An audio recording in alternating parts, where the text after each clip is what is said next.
Islom, avvalambor yutug'ing bilan tabriklayman va doim sen aytib kelasanki, ikkinchi kamera olish bu meni asosiy maqsadim va orzuyim va bunga erishding.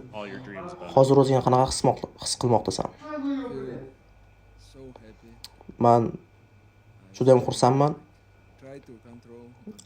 O'zimni emotsiyalarimni nazorat qilishga harakat qilyapman, lekin uning iloji bo'lmayapti.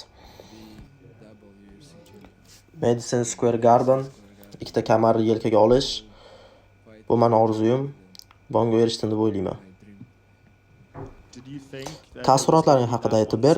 Ya'ni jangdan oldin to'liq dominant bo'laman deb o'ylaganmiding yoki Jackdan kuchliroq qarshilik kutganmiding?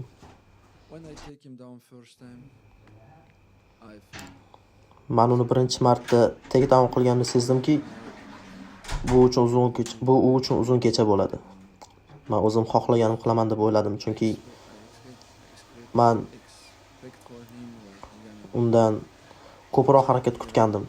Ya'ni takedown olganimda turishi uchun ko'proq harakat kutgandim. U kuchli jangchi, bilaman. Shu uchun komandamiz bilan uni to'liq janglarini ko'rib chiqdik. Uni qanday turish usullarini ko'rib chiqdik va to'liq o'rgandik. Shu uchun men unga qarshilik qila oldim va o'ylaymanki, u shu uchun tura olmadi takedownlarimdan. What did he say? He started laughing. He told Khabib, I will come Dagestan. This is obviously your first fight at welterweight. Umuman olganda bu seni yengil o'rta vazndagi birinchi janging. O'zingni qanaqa his qilmoqdasan? O'zimni ancha yaxshi his qildim. Undan ko'ra ancha yaxshiroq. Oldin hech bunaqa bo'lmagan. Ko'proq kuch, ko'proq ishonch, raqib zarbalarini ko'ra olish. O'ylaymanki, bu vaznda har qanday odamni parterda nazorat qila olaman va bundan xursandman. Kamar himoya haqida nima deb o'ylaysan, Islom? Bugungi chiqishlar ajoyib bo'ldi, bomba bo'ldi. Ilya seni jangga chorladi. Michael Morales, Pratis Kamaru xohlaydi. Shavkat Rahmonov Kamaru xohlaydi. Usmon Kamaru xohlaydi. Nima deb o'ylaysan, navbatdagi kim? Bilasanmi nima? Yarim o'rta vazn hozirda eng raqobatdosh vazn. Ko'plab yoshlar, ko'plab iqtidorlar bugun o'zlarini ko'rsatishdi. Keyingi hafta bor Bilal, Yan Gary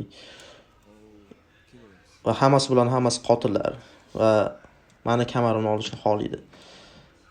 Lekin men berish xohlamayman. Qattiq ter to'kdim 2 vazn chempioni bo'lish uchun. Ko'p vazn tashlashim shart emas. Va kamarimni bir necha bor himoya qilmoqchiman. Tapuriya san haqingda ijtimoiy tarmoqlarda yozdi. Seni zerikarli jangchi deb atadi. Seni uxlatib qo'yishini aytdi va shunga o'xshagan gaplar. Bu haqida nima deb o'ylaysan? Jarohat yo'q, og'riqlar yo'q. O'zim yaxshi his qilyapman. Men tayyorman. Ketdik. Ilyani shunchaki yo'q qilaman.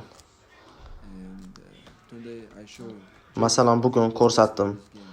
Jack bu o'yindagi eng xavfli raqib, eng xavfli jangchi. Shu uchun men juda ham ko'p mehnat qildim. Uni janglarini o'rgandim va uni oson qildim. To'g'ri, yaxshi himoyalandi. Kimura qilishga harakat qildim, bo'lishga harakat qildim. O'zini yaxshi himoya qildi. Bilamiz, San Silvani 16talik ketma-ket g'alabasi haqida o'ylamaysan, qiziqmaysan, baribir uddalading. Va Dana san haqingda barcha davrlarning eng zo'rlari qatoriga kirishing haqida aytdi, ayniqsa kamaring bir necha bor himoya qilsang. Undan so'radingmi, pound for pound yetakchisi kim? U aytdiki, bu sensan. Yaxshi, rahmat. Va hozir qaysi rekordni buzishni ham bilmayman. Eng uzun ketma-ket g'alaba. Mayli, buni qilamiz. Ketdik. Men tayyorman.